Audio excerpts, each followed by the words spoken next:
Guys, तुमचं सर्वांचं welcome chemistry 18/7 या यूट्यूब चॅनलमध्ये.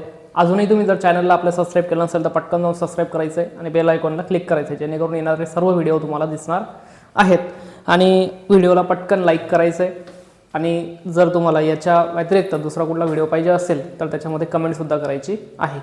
तर आपण डिटेल्स सिलेबसला स्टार्ट करणार आहोत. आपलं पहिलं चॅप्टर आहे इंजिनिअरिंग केमिस्ट्रीचा. आपण डिटेल सिलेबस बघतोय D/2 युनिव्हर्सिटीचा. पहिलं चॅप्टर आहे वॉटर ट्रीटमेंट. तर प्रत्येक व्हिडिओ हा प्रत्येक टॉपिकवर आपण घेणार आहोत आणि डिटेलमध्ये घेणार आहोत, जेणेकरून तुम्हाला लवकरात लवकर तो कन्सेप्ट कळला पाहिजे. तर जर तुम्हाला एखादा कन्सेप्ट चॅप्टरमधला कठीण वाटत असेल तर व्हिडिओमध्ये खाली कमेंट टाकायची, त्यानंतर मी त्याच्यावर परत पुन्हा दुसरा व्हिडिओ बनवून देईल. ओके, तर आपण चॅप्टरला सुरुवात करत आहोत. आपलं पहिलं चॅप्टर आहे इंजिनिअरिंग केमिस्ट्रीचं वॉटर ट्रीटमेंट. बघा, याच्या आधी मी सिलेबस जो आहे याच्या आधी मी टाकलेला आहे. तुम्ही जर अजूनही सिलेबस किंवा मग त्याच्यामध्ये मार्किंग स्कीम किंवा क्वेश्चन पेपरचं स्वरूप कसं असणार आहे ह्या गोष्टी जर तुम्हाला माहिती करून घेण्याच्या असतील तर त्या मी ऑलरेडी व्हिडिओ बनवून टाकलेल्या आहेत. ते पटकन जाऊन तुम्ही बघायचे आहेत, जेणेकरून तुम्हाला अभ्यासाला काय होणार आहे, सोयीस्कर होणार आहेत. तर जास्त वेळ न घेता आपण डायरेक्ट चॅप्टरला स्टार्ट करणार आहोत. पहिलं चॅप्टर आहे unit 1 water treatment. Introductory part काय म्हणतो वॉटर ट्रीटमेंटचा, की आपल्याला माहिती आहे की जवळजवळ 71% ऑफ वॉटर आपल्या अर्थवर आढळतं. अर्थ सरफेस जो आहे तो 21% आहे आणि साधारण 29% आणि 71% जो आहे तो साधारण आपलावाला वॉटर आहे. ओके, तर त्या वॉटरमध्ये असं नाही की पूर्ण पाणी हे पिण्यायोग्य नाही आहे. तर त्याच्यामध्ये काही आईसच्या स्वरूपात आहे, त्याच्यानंतर काही काय खूप जास्त मराईनमध्ये सॉल्टी वॉटर आहे किंवा मग सीमध्ये आपल्याला ते बघायला भेटतं.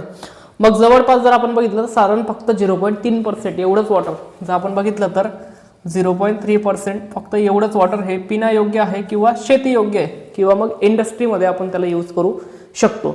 पण मग तुम्ही जर असं बघितलं असेल की आधीही खूप वर्षापासून आपण यूज करतोय वॉटर आणि एवढाच आकडा कायमस्वरूपी दिला जातो. पण मग कसं असतं की ते वॉटर संपत का नाही, तर याच्या मागे रिझन आहे की त्या वॉटरला प्युरिफाय करून वापरलं जातं. खराब पाण्याला किंवा सॉल्टी वॉटरला त्याच्यातलं सॉल्ट जे आहेत ते रिमूव्ह करून आपण काय करत असतो, यूज करत असतो. आता ठीक आहे, काही गोष्टींमध्ये आपण त्याला पिण्यासाठी नाही वापरू शकत, पण इंडस्ट्रीमध्ये यूज करू शकतो आपण. त्यानंतर कन्स्ट्रक्शन पर्पजमध्ये थोडंफार खराब पाणी आपण त्याला यूज करू शकतो. मग इथून कळलं असेल तुम्हाला, तर बघा वॉटरचे सोर्सेस कुठले कुठले आहेत. हा इंट्रोडक्टरी पार्ट झाला. सोर्सेस कोणते कोणते आहेत की आपल्याला वॉटर कुठून कुठून भेटू शकतं. तर वॉटरचे जर सोर्सेस बघितले आपण तर मेन सोर्सेस कुठले, रेन वॉटर, त्याच्यानंतर सरफेस वॉटर आणि अंडरग्राउंड वॉटर. हे तीन काय मेन सोर्सेस ऑफ वॉटर आहेत. रेन वॉटर हा जो सोर्स आहे तो नॅचरली येणारा सगळ्यात काय प्युरेस्ट फॉर्म आहे. वॉटरचा सगळ्यात काय आहे तो प्युरेस्ट फॉर्म आहे, most purest form of the water.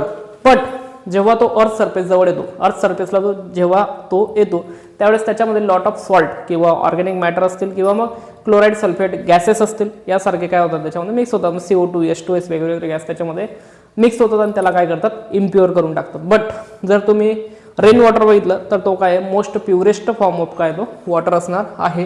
त्याच्यानंतर सरफेस वॉटर म्हणजे काय, तर जमिनीवर वाहणारं पाणी. तर जमिनीवर आपल्याला काय फक्त नदीच्या स्वरूपात भेटत नाही, तर त्याच्यात साधारण आपल्याला 2-3 प्रकार आपल्याला त्याच्यामध्ये कन्वर्ट करता येतात, कन्सिडर करता येतात. ते म्हणजे काय, रिव्हर वॉटर, त्याच्यानंतर सी वॉटर आणि लेक वॉटर.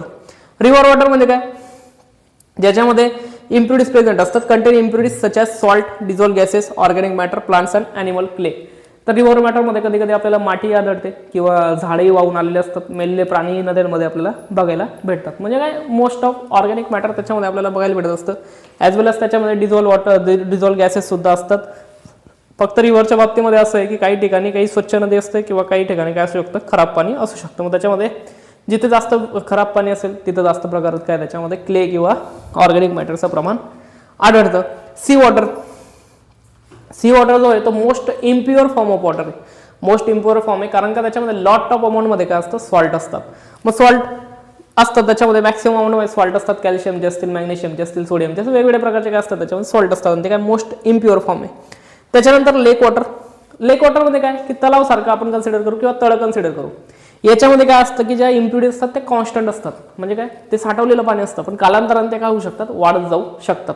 बट सुरुवातीला कशा असतात, ते कॉन्स्टंट स्वरूपामध्ये असतात. पण रिव्हरपेक्षा थोडा तो काय इम्प्युअर आहे. नदीचं पाणी कसं असतं, वाहत जाणारं असतं, त्याच्यामुळे काही ठिकाणी इम्प्युरिटीज कमी असतात, काही ठिकाणी जास्त असतात. बट लेकमध्ये कॉन्स्टंट इम्प्युरिटी असतात आणि कालांतराने त्या वाढत जाऊन ते नदीपेक्षा काय असतं, थोडंसं इम्प्युअर आपल्याला म्हणता येईल. हे जनरल झाले सोर्सेस ऑफ वॉटर. ओके, आपल्याला आता बघायचं की पाण्यामध्ये कुठल्या कुठल्या प्रकारच्या इम्प्युरिटीज प्रेझेंट असतात, पाण्यामध्ये कुठल्या कुठल्या इम्प्युरिटीज प्रेझेंट असू शकतात. मग इम्प्युरिटीज कोणत्या कोणत्या प्रकारच्या असतात, तर त्या असतात सस्पेंडेड, कोलायडल, त्यानंतर बायोलॉजिकल किंवा डिझॉल्व्ह इम्प्युरिटीज सुद्धा असू शकतात. सस्पेंडेड कशाला म्हणायचं, कोलायडल कशाला म्हणायचं, हे थोडक्यात मी तुम्हाला लगेच समजावून देणार आहे. हा जरी इंट्रोडक्टरी व्हिडिओ असला तरी सुद्धा या व्हिडिओवर पुढचे कन्सेप्ट आधारित आहेत, त्याच्यामुळे हा व्हिडिओ बघणं पण काय आहे, खूप गरजेचं आहे. सस्पेंडेड इम्प्युरिटी, सस्पेंडेड इम्प्युरिटीमुळे पाण्याला टर्बिडिटी येते.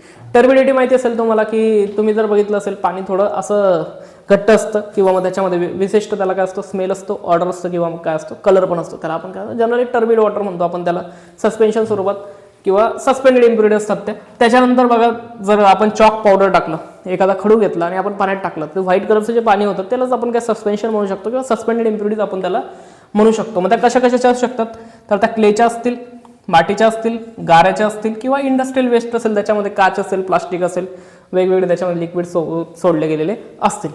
मग याला सिंपली आपण फिल्ट्रेशनने रिमूव्ह करू शकतो. जर समजा आपण एखादी जाडी लावली, त्याच्यातनं काच वगैरे, प्लास्टिक वगैरे कचरा आपण त्याच्यातनं काय करू शकतो, बाहेर काढू शकतो. किंवा माती असेल तर तिलाही आपण काय करू शकतो, बाहेर काढू शकतो. बट त्याच्यानंतर आता बघा, तुम्हाला एकदम साधं एक्झाम्पल सांगतो मी. एखाद्या पाण्यामध्ये खराब इम्प्युरिटीज प्रेझेंट आहेत, बरोबर, माती प्रेझेंट आहे, आपण समजू की पाण्यामध्ये माती प्रेझेंट आहे, तिला आपण फिल्टर करून काय केलं, बाहेर काढून टाकलं. बट ती पाण्यामधून जर आपण माती बाहेर काढली तर ते काय प्युअर होऊन जाणार नाही. ते काय होणार आहे, त्याच्यामध्ये काही प्रमाणामध्ये तुम्हाला इम्प्युअर पार्टिकल म्हणजे काय, ते पाण्याचा कलर तसाच्या तसाच राहणार आहे. आणि तो म्हणजेच काय, तर कोलायडल इम्प्युरिटीज, म्हणजे आपण जे फिल्ट्रेशन करून मटेरियल काढून टाकलेलं आहे त्याच्यानंतर सुद्धा जे मटेरियल त्याच्यामध्ये राहिलेलं आहे त्याला आपण काय म्हणतो, कोलायडल इम्प्युरिटीज असं आपण त्याला म्हणत असतो. मग colloidal particle of clay, mud, industrial waste और ऑर्गॅनिक मॅटर, त्यांना आपण फिल्ट्रेशनने सिंपल रिमूव्ह करू शकत नाही. जे फिल्ट्रेशनने आपण रिमूव्ह करतो त्याला आपण सस्पेंडेड इम्प्युरिटीज म्हणतो.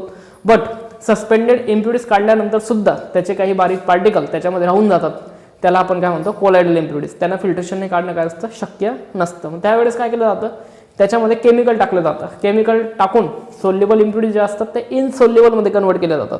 जे पाण्यामध्ये ऑलरेडी सोल्युबल आहे त्याला इनसोल्युबलमध्ये काय, म्हणजे केमिकल टाकले, केमिकल टाकून आपण त्याला काय करतो, जाड मटेरियल तयार करतो, त्याच्यापासून त्याला काय करतो, सेपरेट आउट करत असतो. तर कोलायडल मटेरियल काढण्यासाठी आपण काय सम कॉग्युलेटिंग एजंट म्हणतात, ज्याच्याने आपण त्याला रिमूव्ह करतो. कोलायडल इम्प्युरिटीज ज्याच्याने आपण रिमूव्ह करतो त्याला कॉग्युलेटिंग एजंट म्हणतात. तर कॉग्युलेटिंग एजंटचा यूज करून आपण कोलायडल इम्प्युरिटीज काय करू शकतो, रिमूव्ह करू शकतो. मग याच्यामध्ये काय काय वापरले जातात, तर पोटॅशियम, तुरटी माहिती असेल तुम्हाला, पोटॅशियम म्हणजे काय, तुरटी आपण यूज करतो, किंवा सोडियम ॲल्युमिनेट यासारखे पदार्थ किंवा सबस्टन्सेस यूज करून आपण काय करू शकतो, कोलायडल इम्प्युरिटीज सुद्धा रिमूव्ह करू शकतो. त्याच्यानंतर बायोलॉजिकल इम्प्युरिटीज. बायोलॉजिकल इम्प्युरिटीज कशाला म्हणतात, तर फंगी, अल्गी किंवा बॅक्टेरिया, याला आपण काय म्हणतो, बायोलॉजिकल इम्प्युरिटीज म्हणतो. तर बायोलॉजिकल इम्प्युरिटीज रिमूव्ह करण्यासाठी एक मेथड वापरली जाते, ती म्हणजे काय, स्टेरिलायझेशन. तर सम स्टेरिलायझेशन एजंट आपण यूज करतो, काही स्टेरिलायझिंग एजंट जे यूज करतो त्यांच्यामध्ये आपण एक्झाम्पल म्हणता येईल आपल्याला ओझोन किंवा UV लाईट किंवा लिक्विड क्लोरीन या प्रकारचे मटेरियल किंवा स्टेरिलायझिंग एजंट हे यूज करून आपण काय करू शकतो, बायोलॉजिकल इम्प्युरिटीज सुद्धा रिमूव्ह करू शकतो. त्याच्यानंतर आणखी कुठल्या प्रकारच्या इम्प्युरिटीज असतात त्याच्यामध्ये, तर त्याच्यामध्ये डिझॉल्व्ह इम्प्युरिटीज सुद्धा प्रेझेंट असतात. डिझॉल्व्ह इम्प्युरिटीज, मग त्याच्यामध्ये डिझॉल्व्ह गॅसेस असतात, ॲज वेल ॲज त्याच्यामध्ये डिझॉल्व्ह सॉल्ट पण असतात. डिझॉल्व्ह गॅसेस कुठले कुठले असू शकतात, तर CO2, Cl2, H2S, SOX आणि NOx.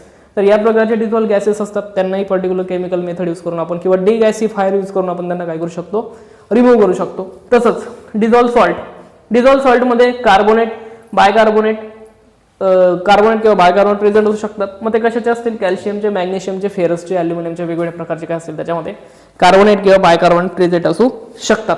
मग यांना रिमूव्ह करण्यासाठी वेगवेगळ्या मेथड यूज केल्या जातात, जे आपल्याला चॅप्टरमध्ये पुढे दिलेल्या डिटेलमध्ये. तर त्या मेथड कुठल्या कुठल्या असतात, हॉट सोडा लाईम मेथड आहे, आयन एक्सचेंज मेथड आहे, रिव्हर्स ऑस्मोसिस आहे. आणि समजा जर टेम्पररी हार्डनेस असेल, म्हणजे बायकार्बोनेट प्रेझेंट असतील, तर त्याला आपण सिम्पली बॉइलिंग करून रिमूव्ह करू शकतो, बॉइलिंग फॉलो बाय फिल्ट्रेशन. हा झाला जनरल इंट्रोडक्टरी पार्ट किंवा इम्प्युरिटीज इन द वॉटर आणि सोर्सेस ऑफ वॉटर. हा प्रश्न सुद्धा तुम्हाला 6 मार्कासाठी येण्याचे थोडे चान्सेस आहेत. ओके, तर आपल्याला